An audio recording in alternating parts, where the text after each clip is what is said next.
Download aplikasi Tarbiyah Sunnah di handphone Anda. Tersedia di Google Play dan App Store. Bismillahirrahmanirrahim. Assalamualaikum warahmatullahi wabarakatuh. Alhamdulillahi rabbil alamin. Wabihi nasta'in ala umurid dunya waddin. والعاقبة للمتقين ولا عدوان إلا على الظالمين وأشهد أن لا إله إلا الله الملك الحق المبين وأشهد أن محمدا عبده ورسوله صادق الوعد الأمين والصلاة والسلام على أشرف الأنبياء والمرسلين وعلى آله وأصحابه أجمعين wa man tabi'ahum bi ihsanin ila yaumiddin wa ba'd.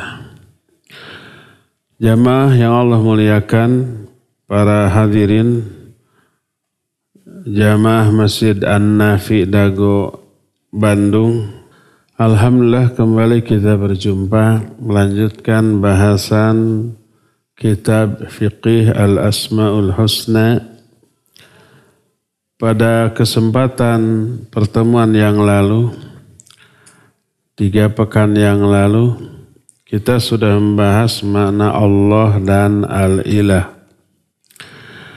Kita lanjut kepada pembahasan makna Ar-Rabb.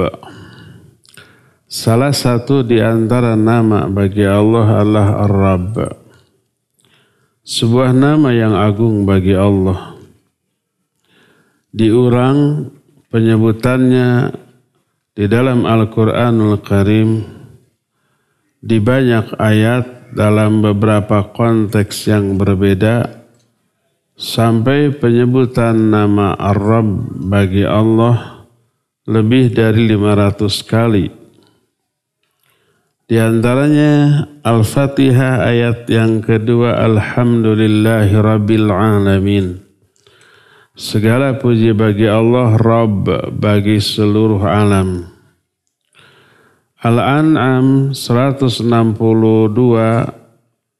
juga mengatakan, Qul inna sholati wa nusuki wa mahyaya wa mamati lillahi Rabbil alamin. Katakan oleh Muhammad, sesungguhnya salatku, sesembelihanku, hidup dan matiku hanya bagi Allah, Rabb semesta alam. Dalam ayat ke-164 masih surah Al-An'am, Allah berfirman, Qul aghairallahi abghi rabban wa huwa rabbul alamin. Katakan oleh Muhammad, apakah selain Allah yang aku cari sebagai Rabb, padahal Allah adalah Rabb bagi semesta alam, Rabb bagi segala sesuatu.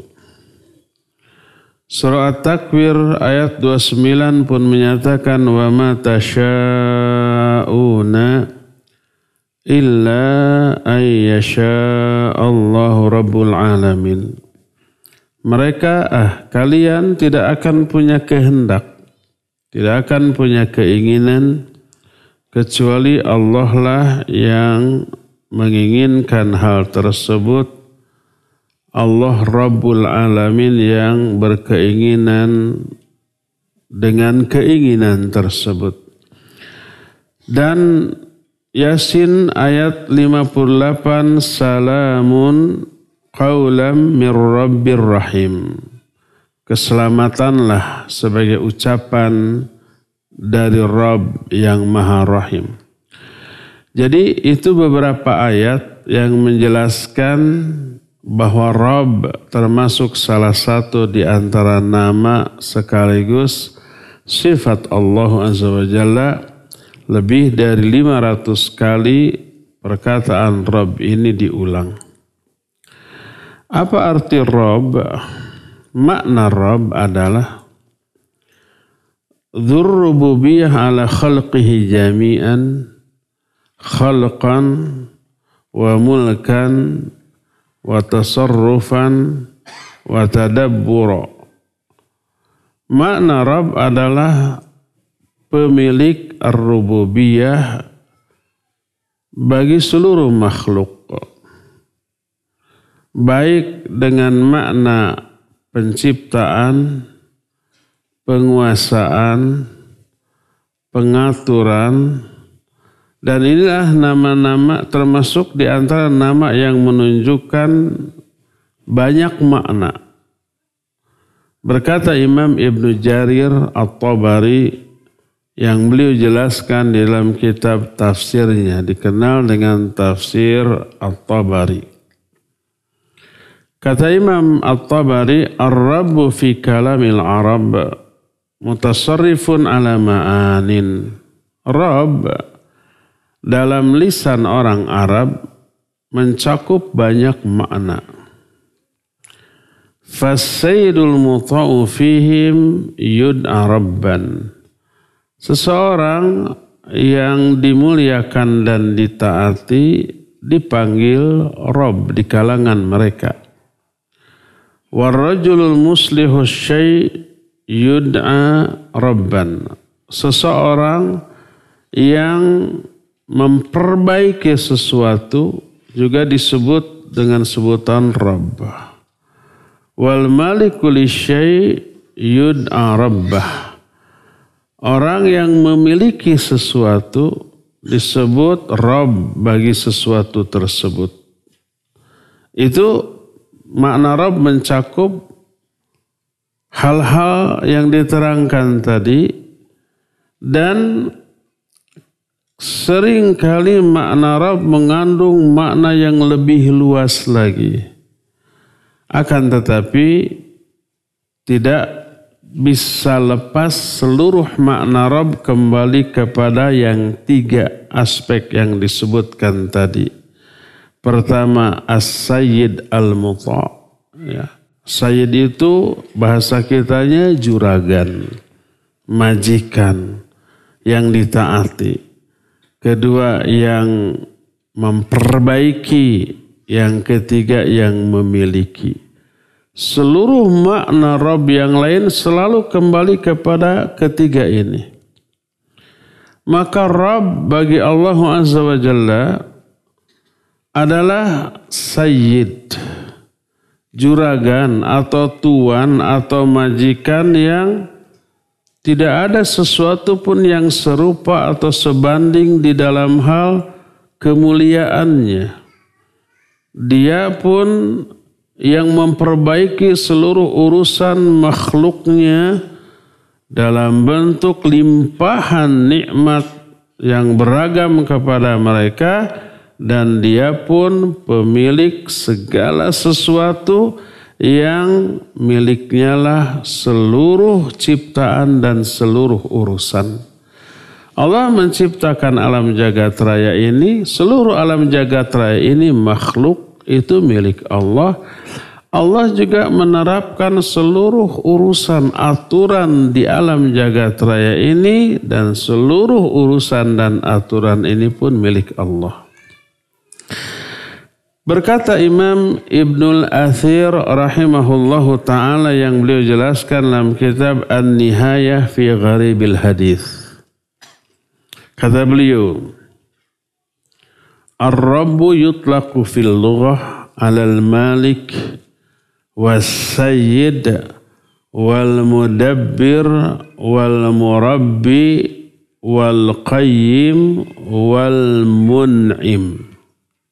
Rabb di dalam bahasa Arab ditujukan untuk makna pemilik, tuan, yang mengatur, yang mengembangkan, yang menegakkan, dan yang memberi nikmat. Wala yutlaqu ghairu mudhaf ila Allah Ta'ala. Dan kata-kata Rabb tidak pernah tidak diidhafatkan, tidak pernah berdiri sendiri kecuali hanya untuk Allah. Wa idza utliqa ala ghairihi udhifa fayuqalu rabbu kadza. Dan apabila kata-kata Rabb ini diidhafatkan, maka boleh dimaknai atau ditujukan kepada selain Allah. Jadi kalau umpamanya ya Rabb, ya Rabb. Rabbnya berdiri sendiri. Dialah Rabb. Itu maknanya Allah. Kalau tidak disandarkan kepada kata yang lain. Tapi kalau disandarkan kepada kata yang lain, boleh ditujukan kepada makhluk. Seperti pemilik mobil disebut Rabbus Sayyarah. Seperti pemilik kitab, Rabbul Kitab. Seperti umpamanya pemilik bangunan disebut Rabbul Bunyan. Pemilik umpamanya harta, Rabbul Mal. Itu boleh ditujukan kepada orang. Boleh juga ditujukan kepada Allah, Rabbul Bait, Rabbul Ka'bah, Rabbus Samawati wal Ard. Pemilik Ka'bah, pemilik langit dan bumi, itu juga Allah. Tergantung maknanya. Rabbul Bait, kalau Al-Bait di sini maknanya Ka'bah, artinya Allah. Kalau Rabbul Bait itu rumah biasa, rumah orang, bisa saja bermakna orang, pemilik rumah tersebut. Falyabudu Rabba hadzal bait. Beribadahlah kalian kepada pemilik rumah ini. Rumah yang dimaksud di sana Ka'bah. Siapa maknanya? Allah. Beribadahlah kalian semua kepada Allah. Jadi kalau Rabb diidhafatkan itu disandarkan kepada kata yang lain. Bisa bermakna Allah, bisa bermakna makhluk, orang atau yang lain-lain. Adapun kalau Rabb berdiri sendiri, tidak disandarkan kepada kata lain, maka itu maknanya adalah Allah. Hal hunaka Rabbun siwallah? Adakah Rabb selain Allah? Tidak ada. Jadi kalau Rabb berdiri sendiri, maka maknanya itu adalah Allahu subhanahu wa ta'ala. Bahkan disebutkan bal. Kata muallif hafizahullah Syekh Abdul Razak menyatakan, bal inna hadzal isma idza ufrida tanawala fi dilalatihi sa'ir asma'illahil husna wa sifatihil ulia. Bahkan nama ini yaitu Rabb, apabila dia mandiri, maksudnya tidak disandarkan kepada kata yang lain, isi kandungannya mencakup seluruh nama-nama yang husna dan sifat-sifat yang ulia. Seluruh nama-nama Allah yang husna dan sifat-sifat Allah yang tinggi maknanya tercakup dalam kata-kata Rabb. Sebagaimana perkataan Al-Allamah Imam Ibn Qayyim rahimahullahu ta'ala yang beliau jelaskan dalam kitab Bada'iul Fawaid. Kata beliau, Inna Rabba huwal qadirul khaliqul bari'ul musawwirul hayyul qayyumul alimus sami'ul basirul muhsinul mun'imu al-jawadu al-mu'ti al-mani al-dhar al-nafi al-muqaddim al-muakhir alladhi yudillu man yasha wa yahdi man yasha wa yus'idu man yasha wa yusqi man yasha wa yu'izzu man yasha wa yudhillu man yasha ila ghairi dhalika min ma'ani rububiyyah allati lahu minha ma yastahiqhu min asma'il husna. Kata Imam Ibnu Qayyim, sesungguhnya Ar-Rabb maknanya adalah yang maha kuasa, yang maha menciptakan, yang maha membentuk, yang juga Al-Bari dan Al-Musawwir itu ya yang membentuklah. Agak sama maknanya. Yang maha hidup, yang maha berdiri sendiri, yang maha mendengar, yang maha mengetahui, yang maha melihat, yang maha memberikan berbagai macam kebaikan, kenikmatan, yang maha dermawan, yang maha pemberi, yang an-nafi, al-mani, al-mani itu yang menghalangi pemberian, yang memberi madarat, yang an-nafi, yang memberi manfaat, yang mengawalkan, yang mengakhirkan, yang menyesatkan siapa saja yang Allah kehendaki, yang memberi hidayah kepada siapa aja yang Allah kehendaki, yang membahagiakan orang-orang yang Allah kehendaki, yang membuat menderita orang-orang yang Allah kehendaki, memuliakan siapa saja yang Dia kehendaki, menghinakan siapa saja yang Dia kehendaki, dan makna-makna rububiyah lainnya yang terkandung di dalam Al-Asmaul Husna. Jadi nama Rabb mencakup banyak makna. Siapa saja yang memperhatikan nama Rabb, dia akan memperoleh bahwa di dalam makna Rabb terkandung makna berdiri sendiri, yang membuat selain dirinya pun bisa menjadi hidup dan berdiri, yang membuat segala sesuatu bisa melakukan kebaikan ataupun keburukan, yang bermakna Dia istiwa di atas arasy-Nya, juga bermakna Dia esa dalam mengurus seluruh kerajaannya. Seluruh pengurusan alam semesta ini berada di antara kedua tangannya. Dia pula lah zat yang seluruh urusan kembali kepadanya.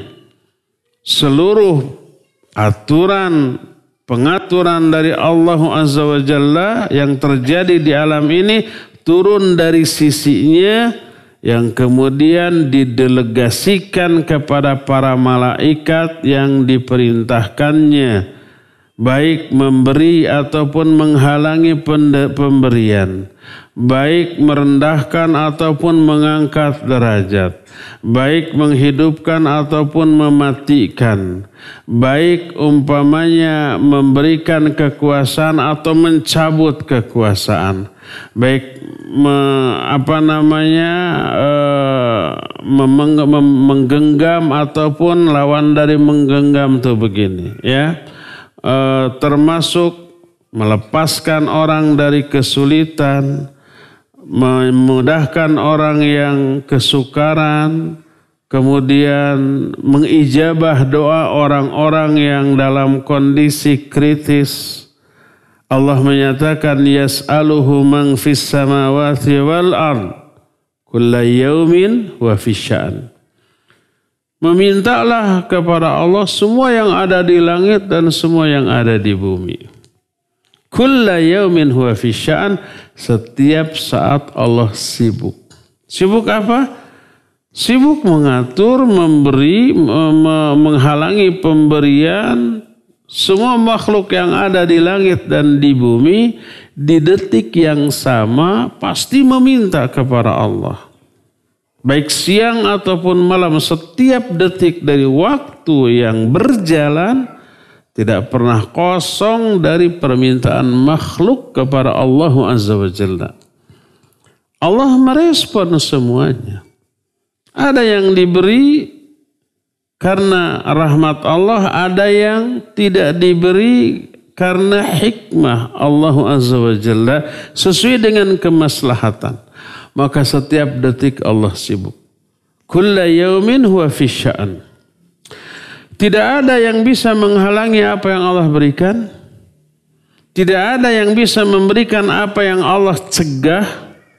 Tidak ada yang bisa membatalkan hukum Allah. Tidak ada yang bisa menghalang-halangi perintah Allah. merubah kalimat Allah, tidak ada. Naiklah kepada Allah seluruh malaikat dan malaikat Jibril. Kemudian disodorkan amal-amal setiap hamba di awal hari dan malam hari kepada Allah Azza wa Jalla. Allah menetapkan takdir dan mengatur seluruh waktu serta disinkronkan dengan takdir tersebut. Ketetapan takdir ini kapan waktunya disinkronkan dengan sinkronisasi yang sangat pas. Tidak berkurang sedetik atau tidak terlambat sedetik, seluruhnya berada di dalam pengaturan Allah dengan pengaturan yang sangat sempurna. Rabbul Alamin maknanya kerububiahan Allah mencakup seluruh alam. Berapa alam yang ada tidak tahu. Yang jelas para ulama seperti Al-Imam Ibnu Katsir rahimahullahu ta'ala, jumlah seluruh alam di jagat raya ini lebih dari 80.000 alam. Lebih dari 80.000 alam. Dan manusia, jin, malaikat, binatang itu hanya satu alam.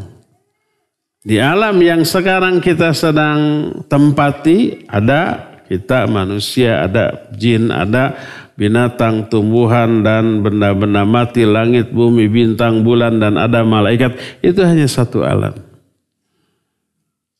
Sedangkan total alam lebih dari 80.000. Bayangkan, ada alam yang lainnya ada, yang kita tidak tahu. Jangankan alam lain, alam kita yang sealam dengan kita banyak tidak tahu. Kita sealam dengan jin, kita nggak banyak tahu tentang jin. Kita sealam dengan para malaikat, kita tidak tahu banyak tentang para malaikat. Bahkan termasuk bagian dari diri kita sendiri banyak yang kita tidak tahu. Contoh, salah satu bagian dari diri kita adalah ruh. Setiap kita punya ruh. Tahu nggak ruh kita bagaimana bentuknya, terbuat dari apa, karakteristiknya bagaimana? Tahu? Tidak. Wa yas'alunaka 'anir ruh. Qulir ruhu min amri rabbi wa ma utitu minal ilmi illa qalila. Mereka bertanya kepadamu tentang ruh. Jawab olehmu bahwa ruh itu urusan Allah. Dan kalian tidak diberi ilmu tentang ruh itu kecuali hanya sedikit saja. Kebanyakan informasi tentang ruh kita tidak tahu, hanya sedikit. Padahal itu sealam dengan kita, bahkan bagian dari diri kita. Ya, kita banyak tidak tahu. Termasuk aspek fisik kita. Kan kita tidak banyak tahu isi dalaman kita apa. Ada syaraf yang katanya miliaran atau triliunan titik syaraf. Ada juga pembuluh darah yang kita tidak tahu bagaimana bentuknya dan seterusnya. Sedikit ilmu yang Allah berikan kepada kita hanya tentang bagian dari diri kita. Apalagi di luar bagian dari diri kita. Apalagi tentang jin, tentang malaikat. Itu baru satu alam. Apalagi alam lain kita banyak tidak tahu. Allah bukan hanya tahu tapi mengatur semuanya.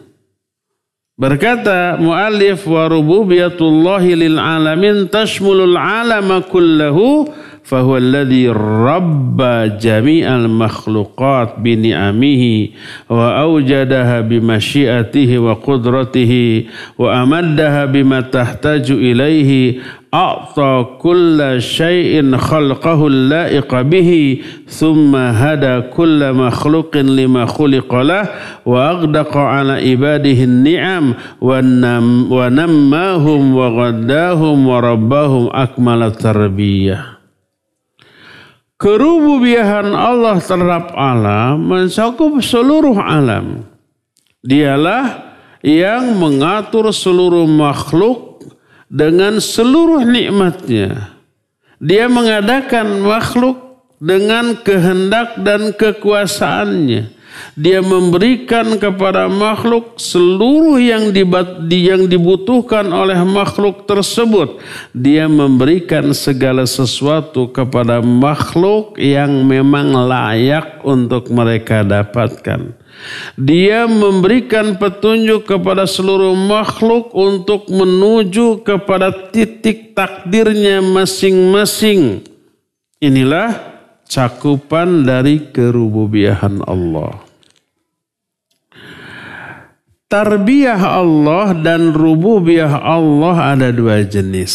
Sebenarnya antara rububiyah dan tarbiyah akar katanya sama, berasal dari kata Rabb. Tarbiyah dari kata Rabb, Rabba yurabbi tarbiyatan. Salah satu makna Rabb adalah mendidik. Makanya salah satu di antara makna tarbiyah adalah pendidikan. Tarbiyah sunnah, pendidikan sunnah. Di perguruan tinggi Islam ada jurusan tarbiyah. Maknanya jurusan pendidikan. Tarbiyah Allah dan rububiyah Allah ada dua jenis. Jenis pertama adalah rububiyah ammah. Rububiyah yang sifatnya umum.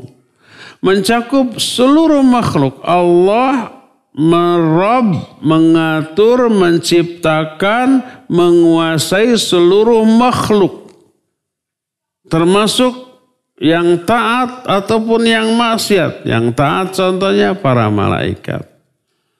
Yang taat contohnya manusia-manusia soleh. Jin-jin yang soleh. Ada jin yang soleh? Ada. Wa inna minas solihin wa minna duna dhalik. Kunna tara'iqa qidada. Itu kata bangsa jin. Yang Allah terangkan dalam surah jin. Wa inna minna solihun wa minna duna dhalik. Di antara kami ada yang soleh, kata jin. Di antara kami ada juga yang tidak soleh.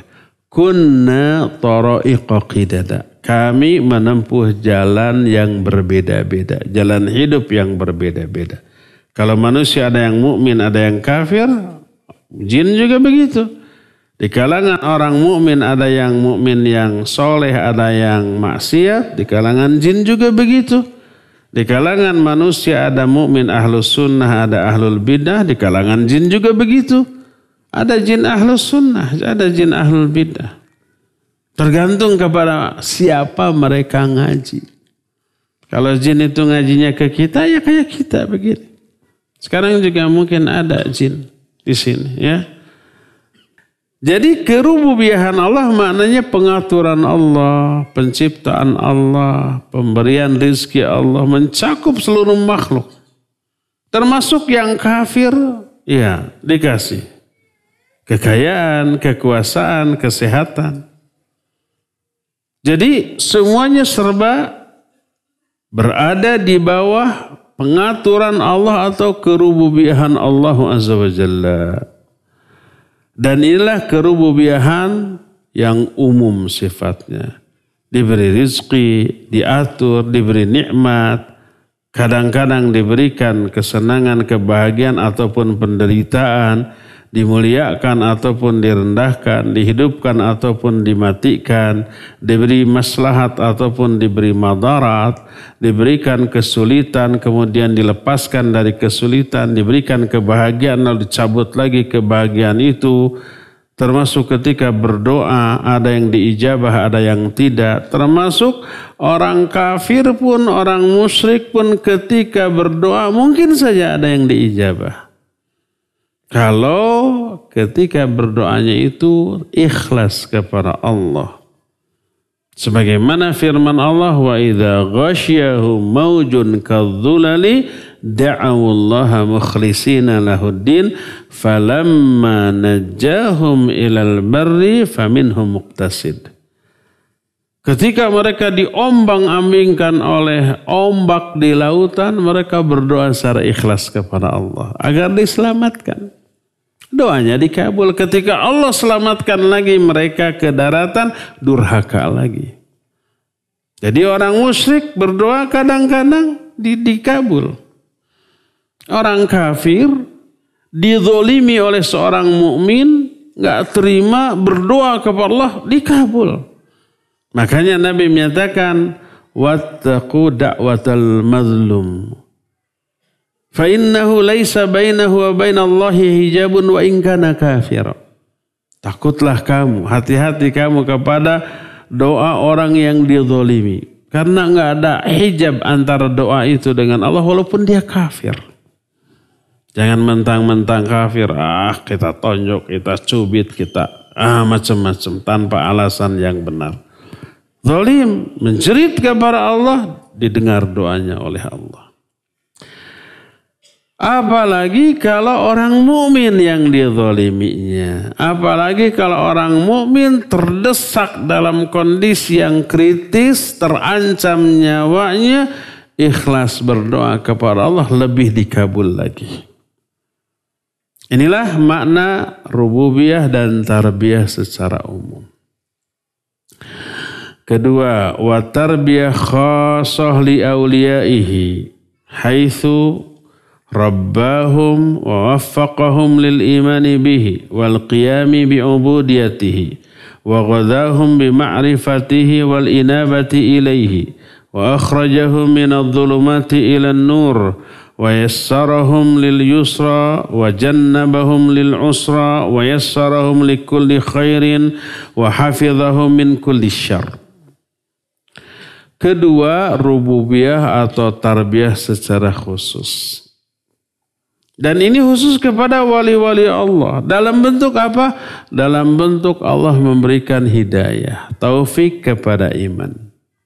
Dalam bentuk memberikan support, semangat, kemampuan, kekuatan untuk melaksanakan ibadah secara maksimal kepada Allah. Dalam bentuk diberikan ilmu, dimudahkan untuk memahaminya. Dikeluarkan dari kegelapan menuju cahaya yang terang benderang. Dimudahkan ketika mengalami kesulitan dan dijauhkan mereka dari kesulitan tersebut. Dimudahkan untuk melakukan segala kebaikan dan dijaga dari seluruh keburukan. Nah, ini rububiyah dan tarbiyah Allah secara khusus kepada orang-orang khusus dalam bentuk perlakuan yang khusus. Kepada orang khususnya yaitu kepada orang soleh yang taat. Perlakuan khususnya yaitu semuanya yang baik-baik. Kalau umpamanya yang tadi umum, pengaturannya kadang-kadang yang buruk.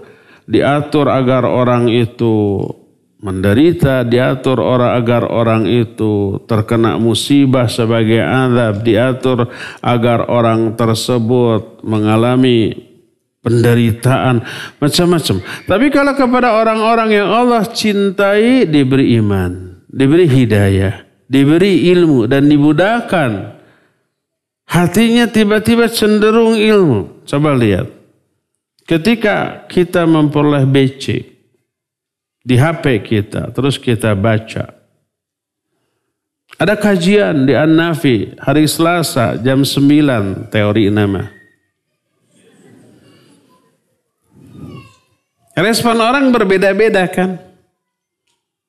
Malas gitu ya. Haroream, jauh gitu ya. Alasan, hujan gitu. Tiris di dagu. Ada lagi, semangat ya.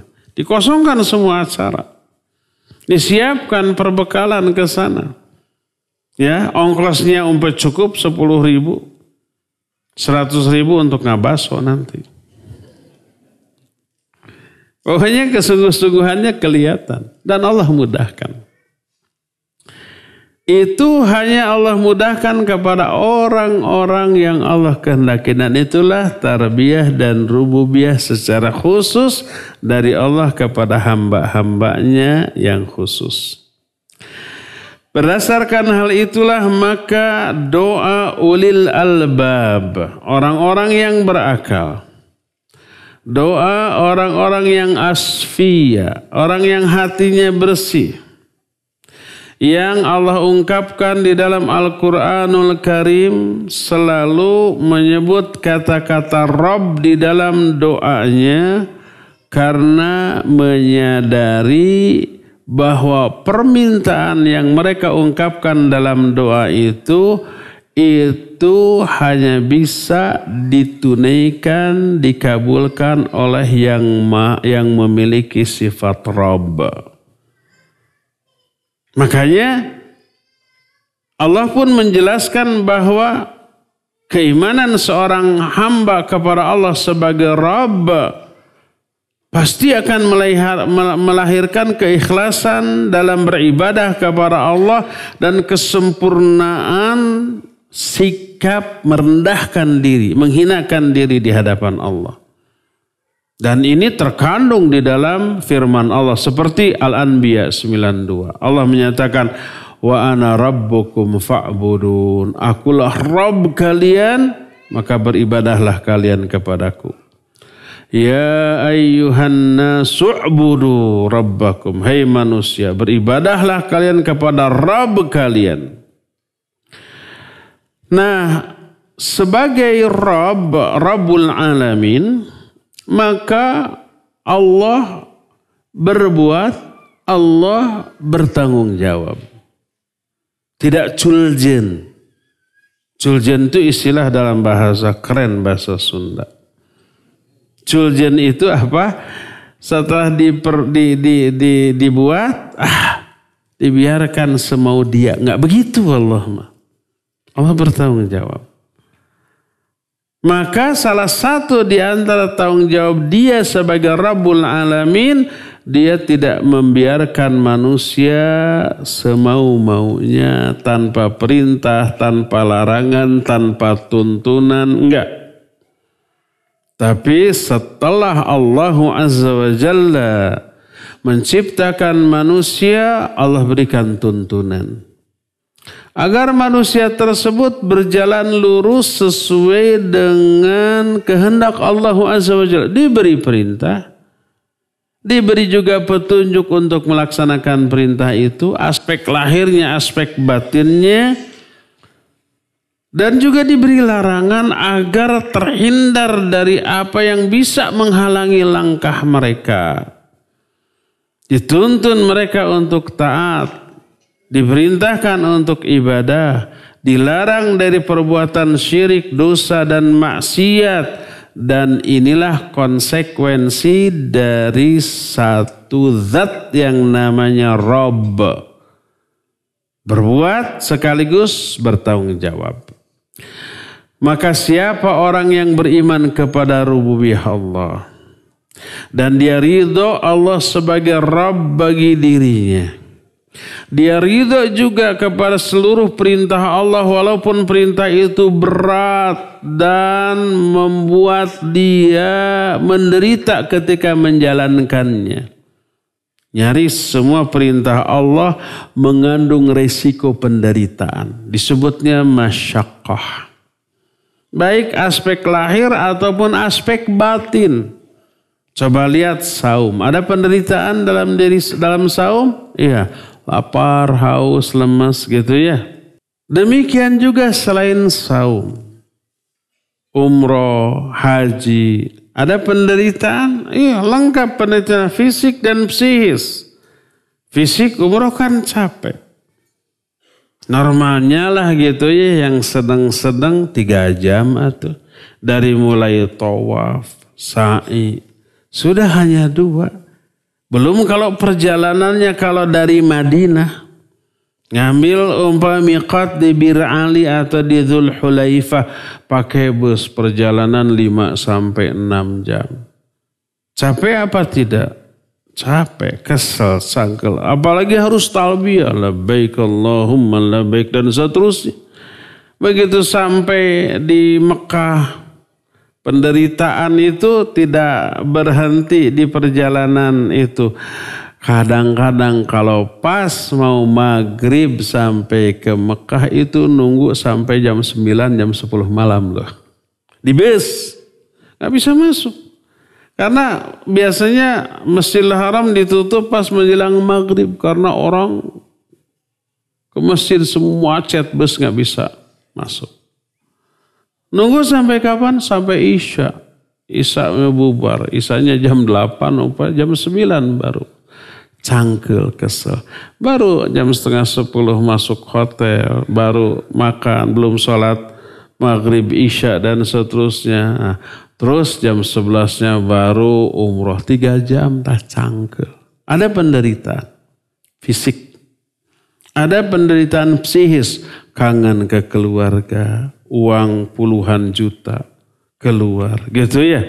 Ada unsur masyaqqah. Apalagi jihad fi sabilillah. Nyawa itu taruhan. Jadi semua yang Allah perintahkan ada unsur masyaqqah, penderitaan, rasa berat fisik ataupun psikis, wajib ridho. Wajib ridho terhadap apa yang Allah larang. Larangan Allah, larangan aturannya diridhoi. Karena tidaklah Allah melarang. Kecuali dari sesuatu yang bisa menimbulkan madarat dan bahaya. Ridho. Walaupun yang Allah larang rata-rata menyenangkan. Dosa maksiat itu menyenangkan, makanya walaupun dilarang banyak yang melanggar. Nah, wajib ridho kepada perintah Allah. Wajib ridho terhadap larangan-larangannya. Wajib ridho terhadap harta yang telah Allah bagi kepada kita sedikit ataupun banyak. Kita dapat sedikit, orang lain dapat banyak. Wajib ridho. Jangan sampai umpamanya merasa dia zolimi, Allah nggak adil. Kok orang lain yang kafir dapat banyak, saya yang taat dapat sedikit. Coba kalau harta dunia itu jangan bayangkan kesenangannya, tapi bayangkan apanya? Tanggung jawabnya, hisabnya. Bayangkan harta ini beban loh. Kalau umpamanya setiap orang dari sini disuruh mengangkut batu bata ke tempat lain 1 kilometer berjalan kaki. Semua orang harus mengangkut bata. Kira-kira kita berharap memperoleh bagian bata yang banyak atau yang sedikit?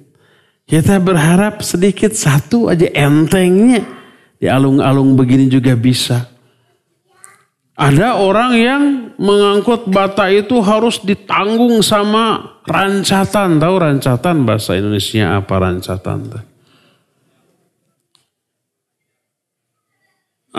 Keranjang 2 ya. 1 20, yang 1 20 40. Wah, tiba bergega tuh. Kita cuma dapat 1 batu bata enteng. Kira-kira kita iri, wah orang mah banyak batu batanya, saya mah cuma 1. Iri enggak? Enggak, kita akan bersyukur. Alhamdulillah saya mah ringan, enteng cuma 1, itu mau berat. Pasti sakit tuh pundaknya, pinggangnya, ya. Seluruh tubuhnya, lututnya itu akan terbebani. Kalau 1 mah enteng, kita akan bersyukur. Anggap harta ini beban. Coba kita masuk ke supermarket. Kita mah nggak bawa troli, nggak bawa tas, karena kita hanya mau beli tusuk gigi 3.000 paling nggak. Yang lain bawa 2 troli gitu ya. Iri nggak? Enggak. Karena walaupun 2 troli itu banyak, penuh, nanti dikasir loh. Dicegat. Kalau kita mah begitu dikasir, dicegat, cukup 3.000, tek enteng. Silakan, mungkin cuma 2 detik beres, ya enggak? Coba yang 2 troli mah tuh berapa menit? Mungkin 10 menit, 15 menit setelah itu beres. Ayo, mana uangnya? Sampai semua saku diudalkan. Dia harus membayar mahal untuk seluruh barang yang diambilnya. Tanggung jawabnya lebih berat. Dikasirnya lebih lama. Bayarannya harus lebih gede. Bayangkan harta itu kayak gitu. Maka ketika kita memperoleh bagian yang sedikit dari harta, kita bersyukur. Hisabnya nanti enteng.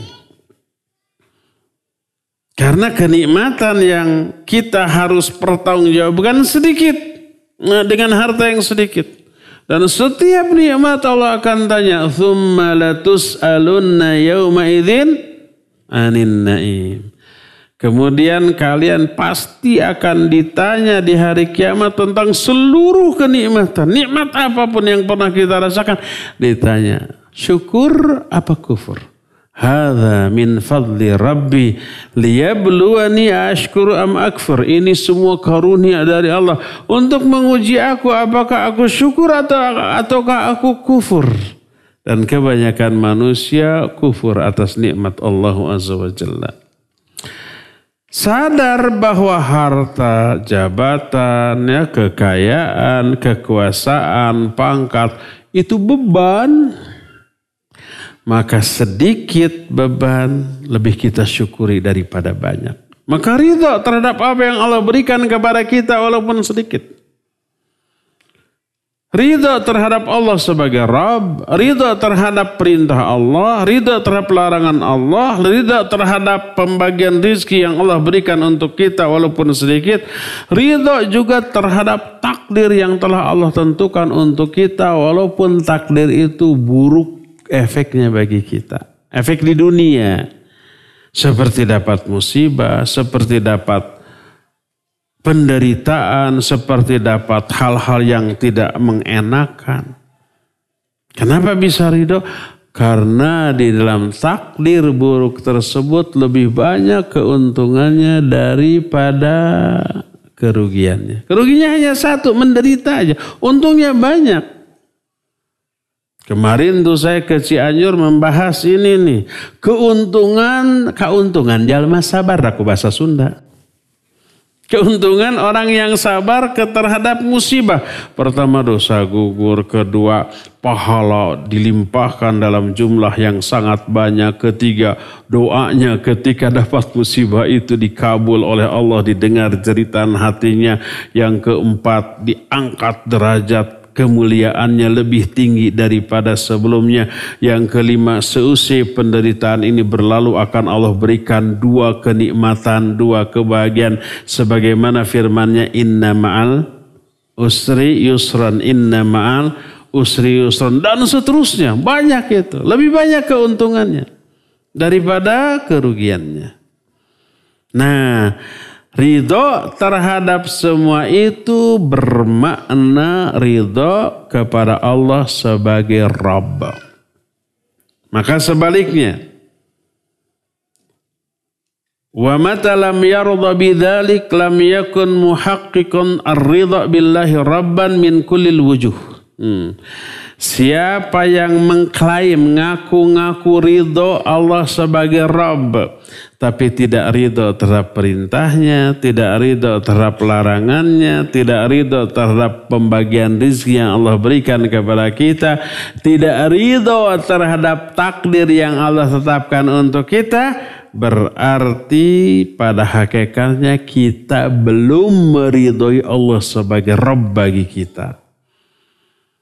Konsekuensi dari mengakui Allah sebagai Rabb bagi kita, meridhoi Allah sebagai Rabb bagi kita, wajib meridhoi semua yang Allah tetapkan untuk kita. Perintahnya, larangannya, aturannya, hukum-hukumnya, termasuk rezeki walaupun sedikit, termasuk takdir yang Allah tetapkan untuk kita, wajib semuanya kita ridhoi. Siapa yang meridhoi semua itu, tunggu sensasinya. Allah bakal memberikan nikmat iman atau manisnya iman. Salah satu bentuk manisnya iman, sholatnya khusyuk, zikirnya khusyuk, doanya khusyuk, baca Qur'annya khusyuk. Itu diantara wujud nyata dari manisnya iman. Maka ketika beribadah karena dibarengi dengan kekhusyuan, dia merasakan kenikmatan rohaniyah, kelezatan batiniyah, sehingga betah di dalam melakukan ibadah kepada Allah. Ini sabda Rasul sallallahu alaihi wasallam dalam hadis sahih riwayat Imam Muslim. Beliau menyatakan, "Dzaqa ta'mal iman man radiya billahi rabba wa bil islami dina wa bi Muhammadin rasula." Kata Rasul sallallahu alaihi wasallam, akan merasakan manisnya atau nikmatnya iman orang yang meridhai Allah sebagai Rabbnya, meridhai Islam sebagai agamanya, dan ridha Muhammad sallallahu alaihi wasallam sebagai nabi dan rasulnya. Siapa orang yang ridho Allah sebagai Rabb, Islam sebagai agama, dan Muhammad sallallahu alaihi wasallam sebagai nabinya, konsekuensinya dia harus meridhoi seluruh aturan Islam, takdir Allah Azza wa Jalla, dan rizki yang Allah berikan kepada kita walaupun sedikit. Orang yang seperti itu maka dipastikan orang itu akan merasakan manisnya iman. Berdasarkan hal itulah maka makna Rabb bagi orang-orang mukmin yang dikhususkan oleh Allah adalah Allah menjadi zat yang menjamin seluruh kebaikan dunia dan akhirat orang itu.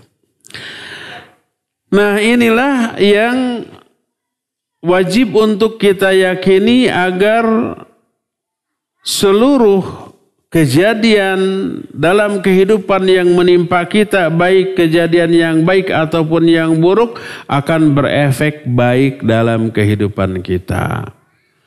Inilah ikhwah sekalian penjelasan tentang Allah sebagai Rabb. Cukup sampai di sini. Insya Allah sifat-sifat dan nama-nama Allah yang lain kita akan teruskan pada hari Selasa yang akan datang. Untuk sekarang kita masuki sesi tanya jawab. Wa sallallahu ala nabiyina Muhammadin wa ala alihi wa ashabihi wasallam.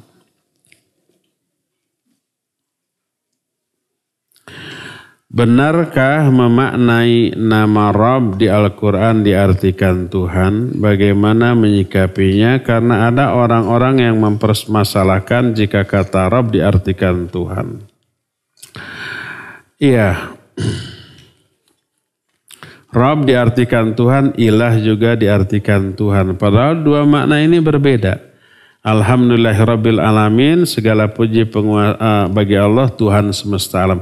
La ilaha illallah diartikan tidak ada Tuhan selain Allah. Ilah Tuhan, Rabb Tuhan. Padahal dua-duanya maknanya berbeda.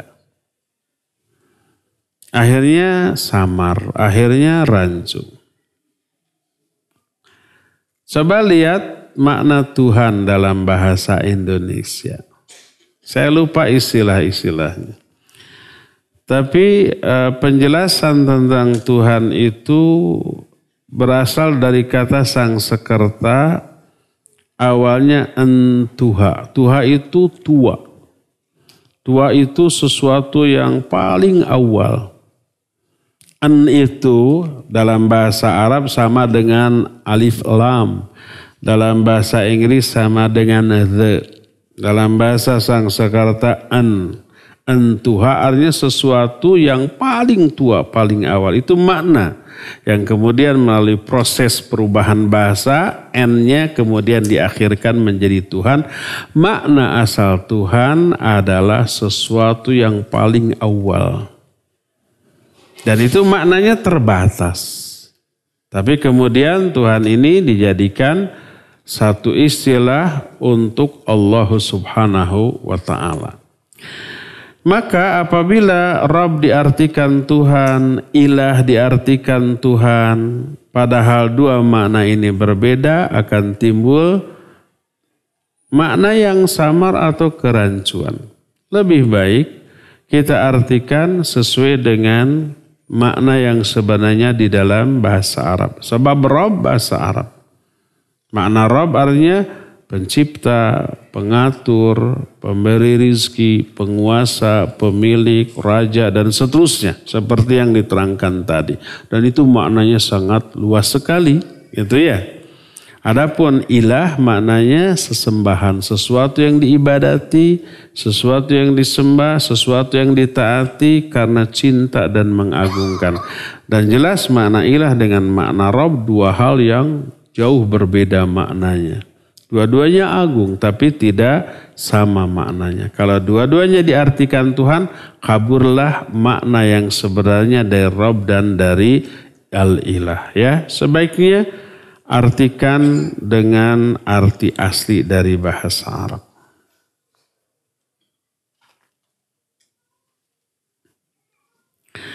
Ustadz mohon penjelasan, Allah memiliki sifat maha adil, namun di samping itu berkehendak juga ada yang tidak dirahmati, ada yang disesatkan. Iya, sudah sering kita terangkan, Allah maha adil. Kalau ada orang yang disesatkan oleh Allah, diberi penderitaan, diberi musibah, itu karena keadilan Allah. Di mana adilnya? Itu sebagai hukuman atas kesalahan dia sebelumnya. Sering saya jelaskan, apapun yang kita lakukan, baik yang baik ataupun yang buruk, Allah balas kontan di dunia dan ada balasan tertunda di akhirat. Balasan kontan di dunia bagi pelaku amal soleh, salah satunya ya, diberi ketenangan, diberi ketentraman dari ibadah yang dilakukannya. Yang keduanya diberi hidayah untuk melakukan ibadah-ibadah lainnya. Itu yang kontan.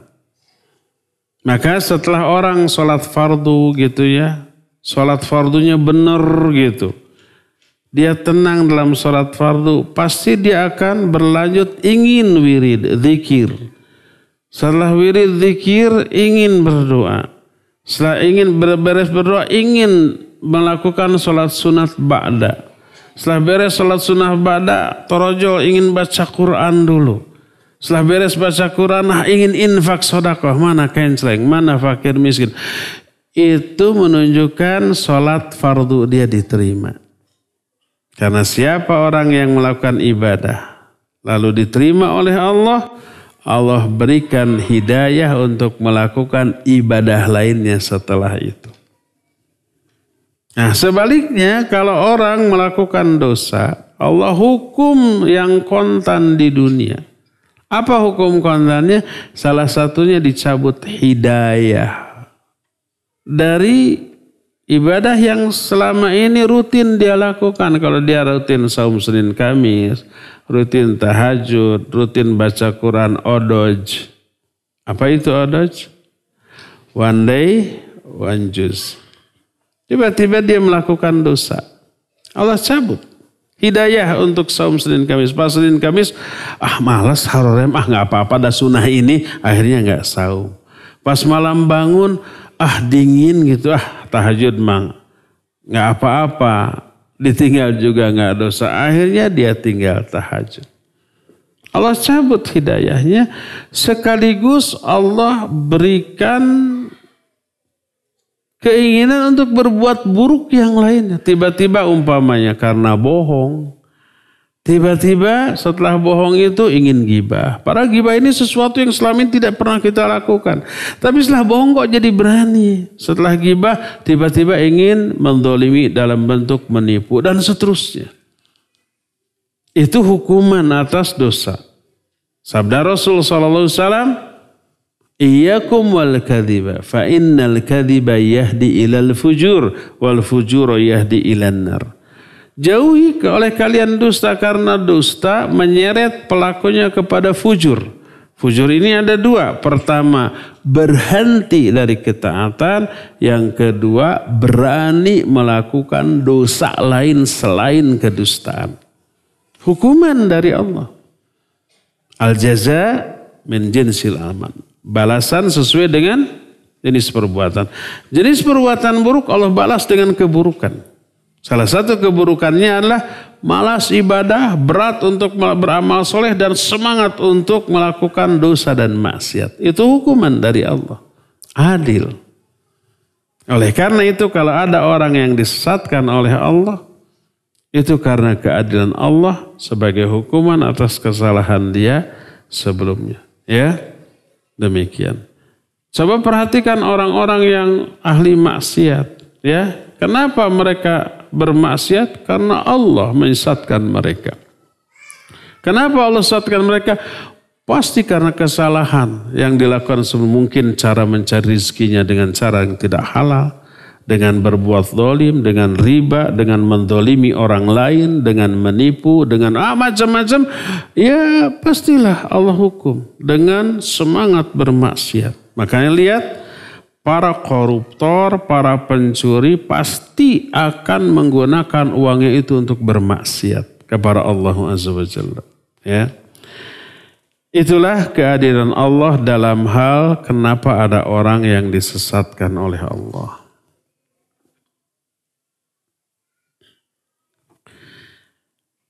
Afan Ustadz izin bertanya, berkenaan dengan sifat Allah, Rabb dan Tarbiyah. Jika seorang hamba sudah diingatkan Allah mengenai dosa-dosanya secara halus, melalui rekaman kajian atau sesi tanya jawab.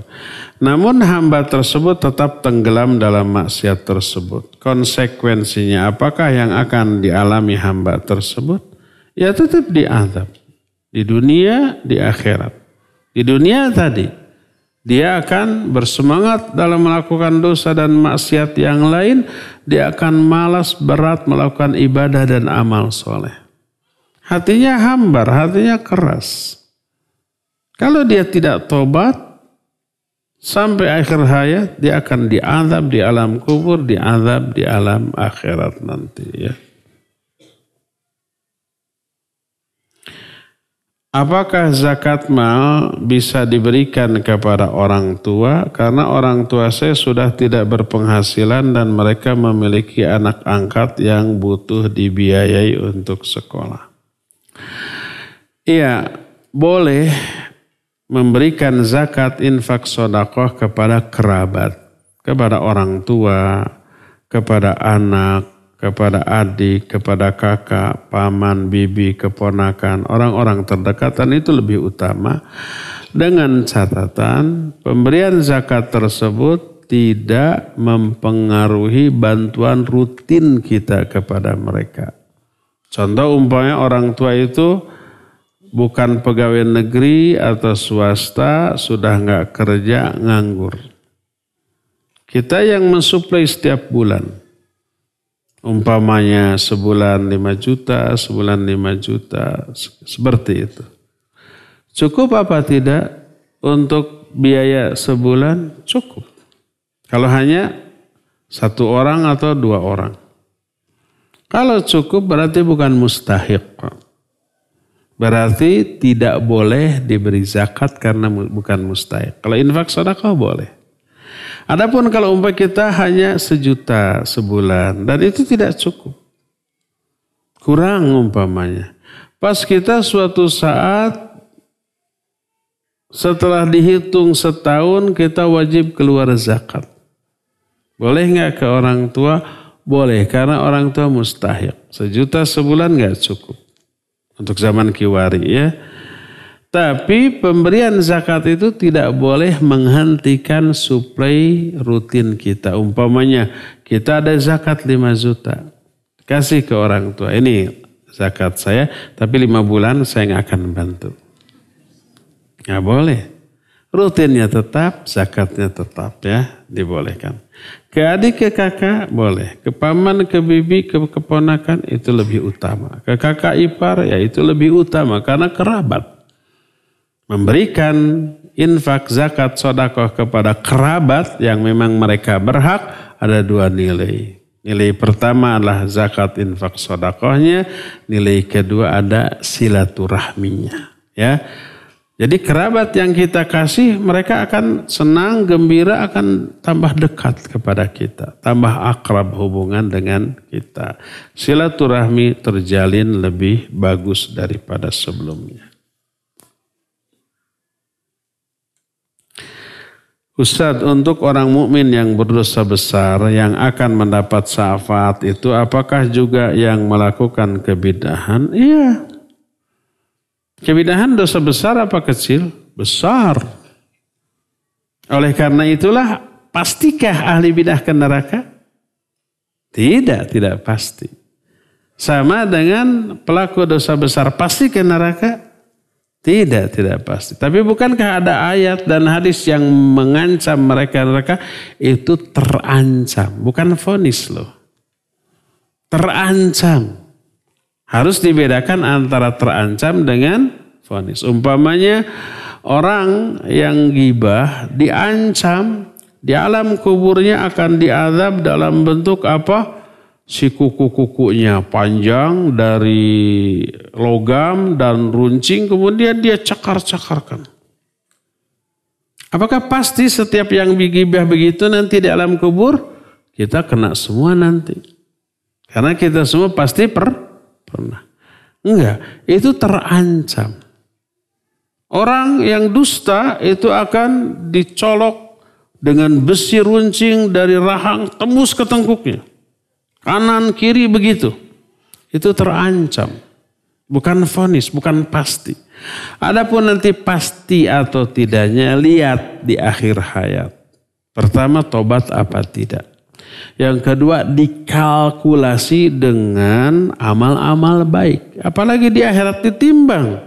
Mana amal baik, mana amal buruk nanti ditimbang. Kalau lebih berat ke amal baik, dia selamat. Tidak akan diazab. Walaupun banyak dosa, tapi jauh lebih banyak kebaikannya. Allah berfirman, فَأَمَّا مَنْ ثَقُلَتْ مَوَازِينُهُ فَهُوَ فِي عِيشَةٍ رَاضِيَةٍ. Adapun orang yang lebih berat timbangan kebaikannya. Dosanya ada, tapi lebih ringan. Maka kata Allah, fahuwa fi 'isyatir radiyah. Dia akan berada dalam kehidupan yang ridho, yang senang, yang gembira, enggak akan neraka. Jadi kalau kita umpamanya menyatakan ghibah haram, terancam neraka. Dusta juga begitu, fitnah juga begitu, zalim juga begitu. Itu bukan vonis. Bid'ah terancam neraka. Ini ada ayatnya, ini ada hadisnya. Itu terancam, bukan vonis. Pasti dia akan neraka, enggak. Apakah mungkin pelaku kebidahan dosa-dosanya terhapus? Sangat mungkin. Oleh kebaikan-kebaikannya, oleh hal-hal yang berupa penghapus dosa-dosa, baik dosa bid'ah ataupun dosa kemaksiatan besar. Berdasarkan hal itulah maka sekali lagi kalau kita mengharamkan sesuatu, baik bid'ah ataupun maksiat, kalau kita membahas ayat dan hadis yang mengancam azab dengan azab kubur ataupun azab neraka, itu ancaman yang Allah tetapkan dalam Quran dan hadis Nabi SAW yang sahih, bukan vonis. Bukan pasti itu ke neraka, bukan. Itulah ketentuan dalam hal menilai perbuatan dan memvonis pelaku dari perbuatan tersebut. Orang lain menyangka dengan sangkaan yang keliru. Oh, kalau ini umpamanya bid'ah pasti memvonis neraka. Oh, emangnya surga itu milik nenek moyang kamu, kan gitu ya, merasa benar sendiri. Kalau umpah surga milik sendiri, sepi loh di surga sendirian, gak seru, kan gitunya. Yang lain ke neraka, kamu sendirian ke surga. Itu orang kebablasan mikirnya. Dia mengikuti alur berpikir logika dia, tidak mengikuti alur berpikir logika kita yang didasarkan kepada syariat Quran dan Sunnah. Kita menyatakan perbuatan ini bid'ah terancam neraka, perbuatan dosa maksiat terancam azab. Terancam loh. Apakah pasti ke neraka? Enggak. Lihat apakah tobat atau tidak. Lihat adakah faktor penghapus dosa ataukah tidak. Begitu. Adapun vonis ke surga dan ke neraka, kita angkat tangan. Tidak berbicara masalah vonis ke surga atau ke neraka.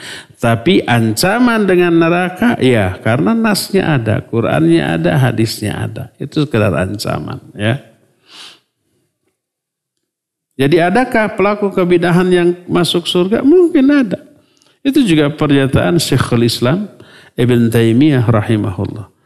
72 golongan yang masuk neraka, itu kalangan ahlul bid'ah, satu yang ke surga. Ini ancaman bagi 72 golongan tersebut. Bukan vonis.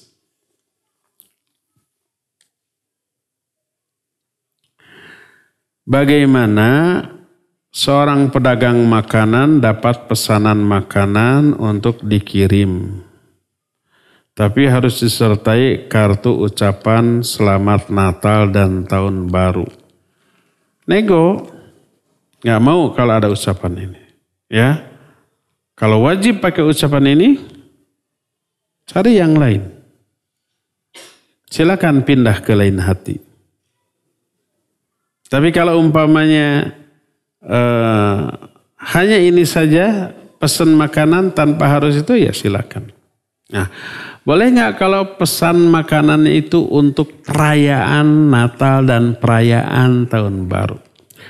Kalau mereka ngomong langsung, saya pesan untuk notolon isukin, jangan, nggak boleh. Berarti ta'awun al-ithmi wal-udwan. Kalau yakin untuk sesuatu yang secara syar'i terlarang, maka tidak boleh.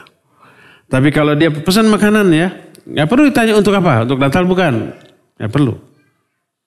Pokoknya penuhi, ternyata untuk Natal nggak masalah. Karena kita tidak diniatkan untuk itu dan dia tidak bilang untuk itu. Sama dengan kita jual pisau. Kita dagang pisau. Jangan ditanya ini untuk apa? Untuk nodong, untuk muduh. Nggak perlu. Jual aja. Ternyata untuk nodong itu urusan dia. Karena fungsi dari pisau kan ada manfaatnya untuk ngiris bawang, ngupas buah gitu kan. Kecuali kalau dia bilang, saya beli pisau, mau nodong saya. Nah, jangan. Nggak boleh dijual. Kalau dia ngomong begitu ya. Tapi kalau tidak ngomong, jangan ditanya untuk apa nih. Saya harus pastikan dulu, jangan untuk bunuh nih. Ya nggak perlu ya, nggak perlu. Jadi termasuk menjual makanan, nggak perlu nanya untuk apa. Tapi kalau dia ngomong untuk sesuatu yang diharamkan, jangan dipenuhi. Terakhir ya, Afan Ustadz izin bertanya, bagaimana cara memberitahu teman yang rajin kajian sunnah, namun masih suka datang ke kajian yang tidak sunnah dan teman tersebut saat ini hadir. Artinya tolong Ustadz nasihati ini orang ini. Ketika dia hadir di kajian sunnah, dia dapat manfaat, dia berpahala. Ketika dia hadir di kajian yang tidak sunnah, dia melanggar ayat dan hadis, dia berdosa. Itu ayat mana yang dilanggar? Banyak. Di antaranya kata Allah Azza wa Jalla, "Fala taqudu ma'hum hatta yakhudu fi haditsin ghairi."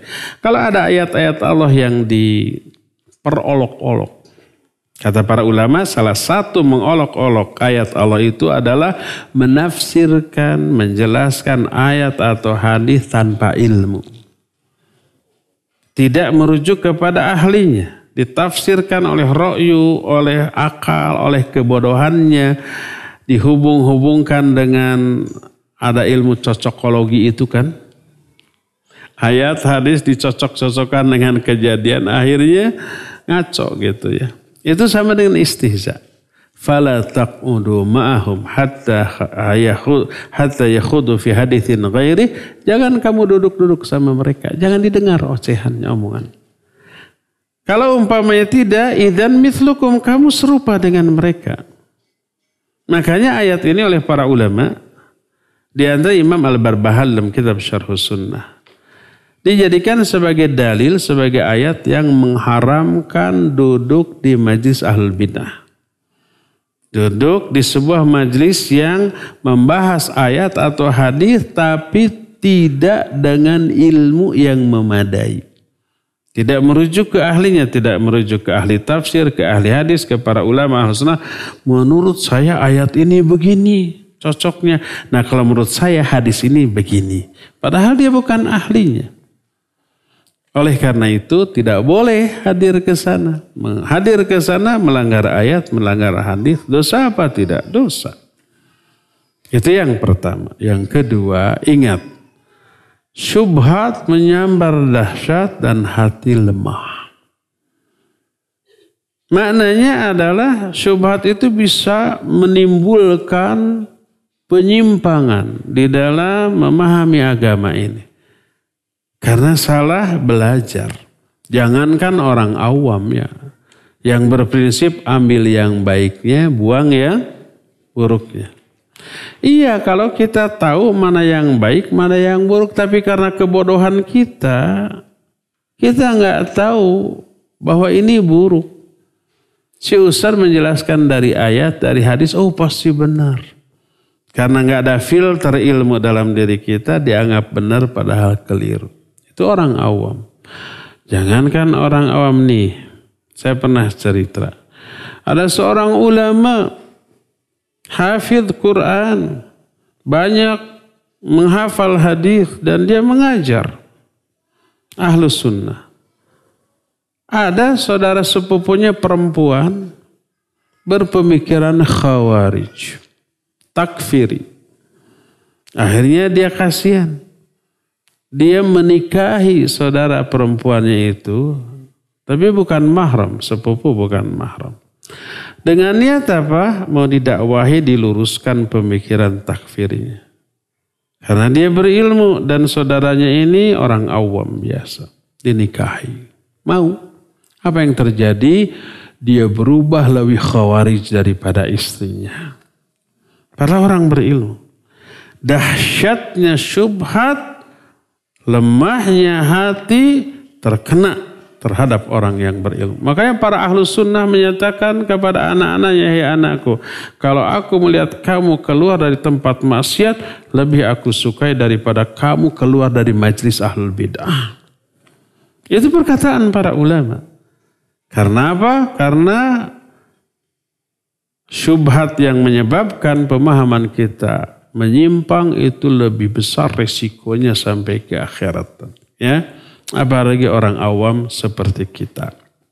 Oleh karena itu, maka salah satu di antara hasil dari ngaji sunnah, komitmen kepada Quran dan sunnah. Menjauhi seluruh syubhat yang bisa merubah pemahaman kita berbelok dari lurus kepada bengkok, itu harus dijauhi sejauh-jauhnya. Ya. Cukup ya, sampai di sini saja. Insyaallah kita akan jumpa kembali di Selasa yang akan datang. Subhanakallahum bihamdik, asyhadu an la ilaha illa anta, astaghfiruka wa atubu ilaik, walhamdulillahirabbil alamin. Wassalamualaikum warahmatullahi wabarakatuh.